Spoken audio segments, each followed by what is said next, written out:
Buenas compañeros del curso de electrónica de potencia. En la presente exposición, mis compañeros Steven Chacón, Anthony Conejo, Kevin Minero y yo, Daniel Monge, vamos a exponerles un poco sobre los vehículos eléctricos y el frenado regenerativo.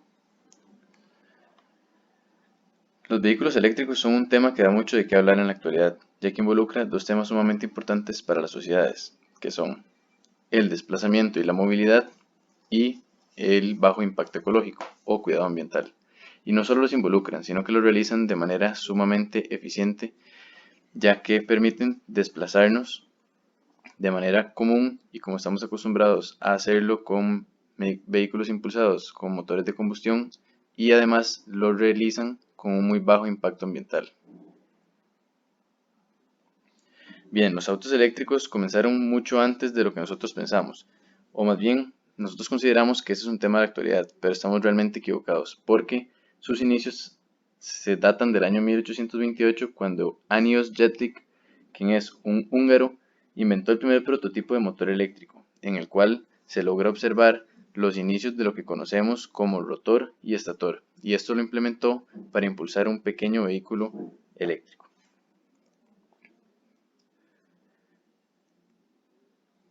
Seguidamente, Thomas Davenport en el año 1834 desarrolló otro modelo de motor eléctrico, el cual, aunado al de Sibrandus Strating, ambos se implementaron para intentar impulsar un pequeño vehículo impulsado por baterías y un motor eléctrico. Sin embargo, no fue hasta 1859 cuando Gaston Plant crea la batería de plomo y ácido que se revoluciona este tipo de movilidad, ya que los anteriormente nombrados eran motores que funcionaban con baterías de celdas primarias, las cuales se desechaban una vez que ya se cumplían su ciclo de vida, es decir, no se pueden reutilizar, por lo cual eran muy poco eficientes y muy poco útiles. Seguidamente, en el año 1891, en Estados Unidos se crea el primer carro eléctrico y era un vagón para 16 pasajeros. Ya en la década de 1890, en las principales ciudades de Estados Unidos y París y Londres, la mayor parte de los taxis eran eléctricos, por lo cual en esta década los autos eléctricos dominaban parte de las principales ciudades del mundo. No obstante, en la década de 1920 ya la infraestructura era muy grande, por lo cual se requería ir más lejos y más rápido, ante lo cual, aunado a la fabricación en masa de Ford, los autos eléctricos perdieron su utilidad debido a que su rango no era tan alto, no permitía desplazarse de manera tan rápida y el precio era mucho mayor debido a que la producción en masa anteriormente nombrada provocó un decaimiento sumamente acelerado del precio de los vehículos, por lo cual estos eran muy elevados versus los de combustión interna. Sin embargo, ¿cómo funcionan los vehículos eléctricos? Inicialmente, estos cuentan con una celda de baterías que es como una cama que se encuentra en la parte baja del vehículo, las cuales son muy similares a las que conocemos en dispositivos alimentados por corriente directa, como vehículos de juguete, controles de televisión, radios, entre otros, pero son aproximadamente una cantidad de 7000 baterías colocadas en una distribución, ya sea serie paralela en ciertas partes, para lograr obtener la potencia requerida para el motor con el que trabaja el vehículo. No obstante, estas baterías son o proporcionan energía en corriente directa, por lo cual es necesario implementar un inversor pegado a un motor de inducción. El inversor lo que realiza es que recibe una onda de corriente directa y a través de transistores, generalmente MOSFETs, y una señal de control, activa los transistores en la secuencia, por ejemplo, 2 y 3, de manera que la corriente fluye en este sentido, por ejemplo, puesto que la fuente viene aquí, pasa por ese sentido y ya llega por aquí. Y seguidamente en la secuencia 1 y 4, de modo que va a tener esta dirección. Entonces, de esta forma, en un ciclo, la fuente va a recibir, o la carga más bien, perdón, va a recibir la corriente en este sentido y en la otra en este otro, lo cual da como resultado una fuente de corriente alterna como la mostrada en la animación. Seguidamente, a la salida de este inversor trifásico, lo cual es importante mencionar, se coloca un motor de inducción como el que conocemos, que está conformado por un devanado estatórico y un devanado rotórico.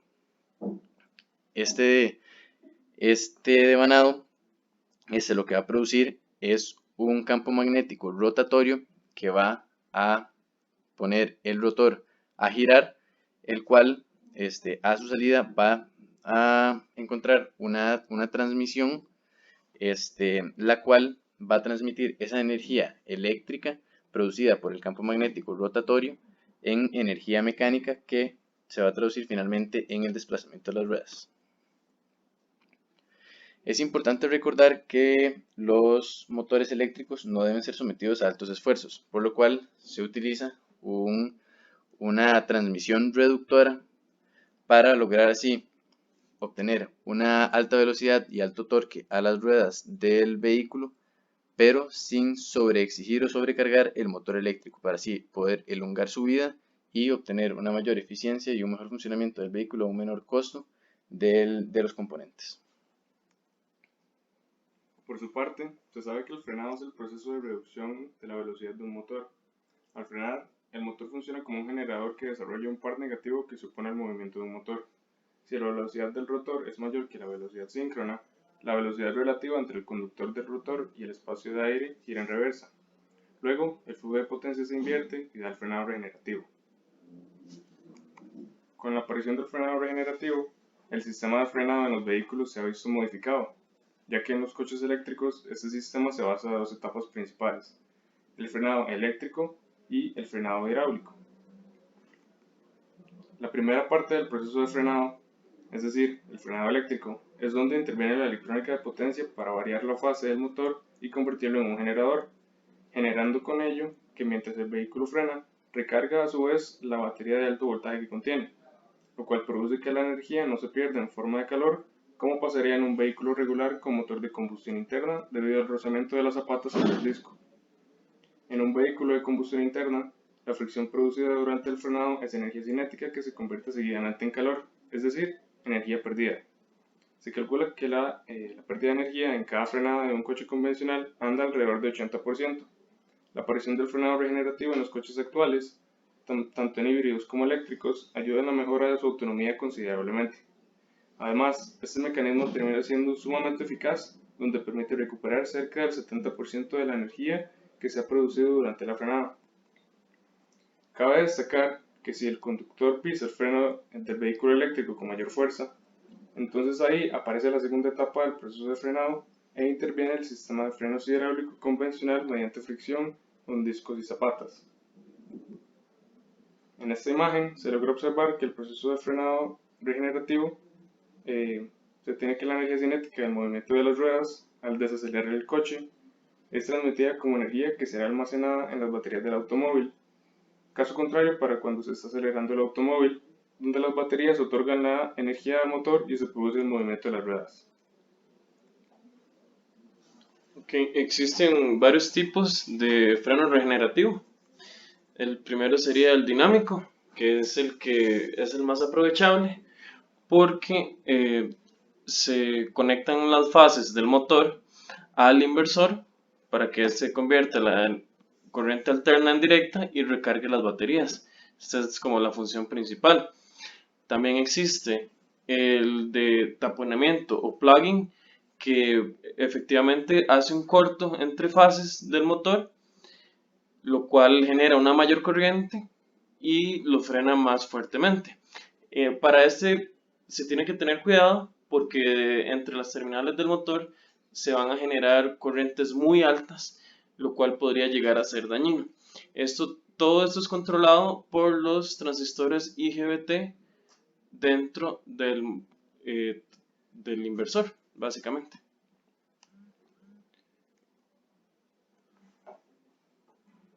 Pasamos a ver entonces las gráficas de consumo y de eficiencia. En la primera gráfica podemos observar la curva característica de la eficiencia que existe en los motores de inducción, incluidos los motores de los carros eléctricos. Por este lado podemos ver además que en la parte de velocidad se mantiene bastante constante, no importa el torque que se le aplique, y la eficiencia también se mantiene muy alta. Esto es una ventaja visible sobre todo en los carros eléctricos como los que convienen al tema. En esta otra gráfica podemos observar que la eficiencia y el factor de potencia siguen relacionados directamente con la carga del motor y que sigue teniendo la forma característica. En el caso específico de esta gráfica podemos observar que, dependiendo del mecanismo que se utilice para el bobinado estatórico, se puede incluso optimizar la eficiencia de manera que se utilice mejor de acuerdo a los torques que se necesita aplicar para casos como los de los carros eléctricos. En esta siguiente gráfica podemos observar de la misma manera el factor de potencia y la eficiencia. En estos casos vienen en porcentajes, pero podemos observar que el factor de potencia comienza a decaer con el decaimiento del porcentaje de carga utilizada. Esto es que a velocidades bajas, a demanda de potencia baja, el factor de potencia disminuye y por lo tanto la potencia real se comienza a perder en los bobinados. La eficiencia, de la misma forma, se puede observar que conserva la misma geometría o la misma forma que en las diferentes gráficas que hemos estado viendo a lo largo de esta presentación. En la última gráfica podemos observar los dos componentes de potencia, que serían la velocidad y el torque, con ciertos puntos en los que se observa además la eficiencia. Esta eficiencia lo que deja en claro es que disminuye conforme disminuye también la velocidad sobre todo, y se acerca a valores ideales cuando se aproxima a la velocidad nominal o velocidad a la que se utiliza el motor en carga nominal. Podemos observar seguidamente los dispositivos utilizados en estas aplicaciones de motores eléctricos que pertenecen al área de la electrónica de potencia. Entre ellos, el transistor IGBT, que se utiliza sobre todo porque es un transistor que tiene una composición muy resistente, que aguanta rangos de voltaje y de corrientes en la magnitud de los miles, kilovoltios o kiloamperios. El circuito o arreglo inversor también se utiliza, y en este caso se utiliza precisamente para la parte de conversión de CD a CA. De la batería se pasa al inversor, que, apoyado con el circuito de control, temporizan adecuadamente la señal para que le llegue al motor adecuadamente. El circuito de control viene en muchas variedades y por su parte se utiliza precisamente para, sobre todo, la apertura y la clausura de los IGBT o de los transistores MOSFET que están en el inversor y abren y cierran el paso de corriente que alimenta el motor para que corra o se detenga. Okay. Las principales ventajas del frenado regenerativo vendría siendo la reducción del desgaste de las pastillas de freno, bajando así los costos de mantenimiento en general del auto, además de los ya obtenidos por ser eléctrico, que no ocupa aceite y otras cosas. También la reducción de costos de consumo eléctrico o aumento del rango de utilización, los kilómetros, debido a su capacidad de recuperar energía al convertir la energía cinética a la que el propio motor ya utilizó para poner el carro, y transformarla en energía eléctrica para volver a cargar el auto eléctrico a la hora de aprovechar y frenar también. Como un dato curioso, es posible, gracias a esta tecnología, terminar un viaje en un auto eléctrico con mayor carga de la inicial, si el auto va pendiente abajo. Son pocas las desventajas realmente que posee, pero son principalmente el alto costo de implementación, debido a que se deben utilizar elementos de electrónica de potencia de alta calidad que soporten los altos voltajes y altas corrientes, y la poca eficiencia a bajas velocidades, lo cual obliga a desactivar el freno regenerativo a estas pocas velocidades para aumentar la eficiencia general del auto. En posibilidades de mejora se encontraron dos. En un caso de los rusos Barinov y Melnichenko, ellos implementaron IGBTs en paralelo con las salidas del convertidor para aumentar la eficiencia regenerativa de los motores DC en locomotoras eléctricas.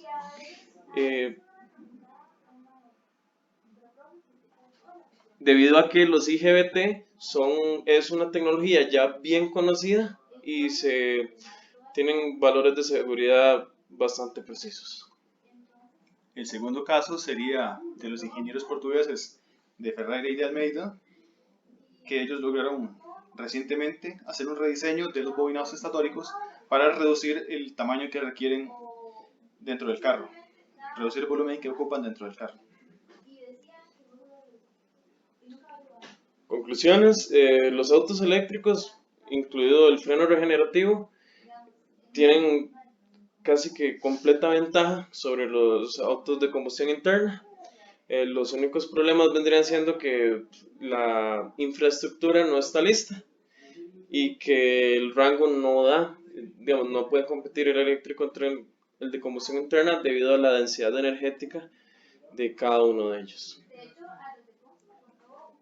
Muchas gracias. Muchas gracias.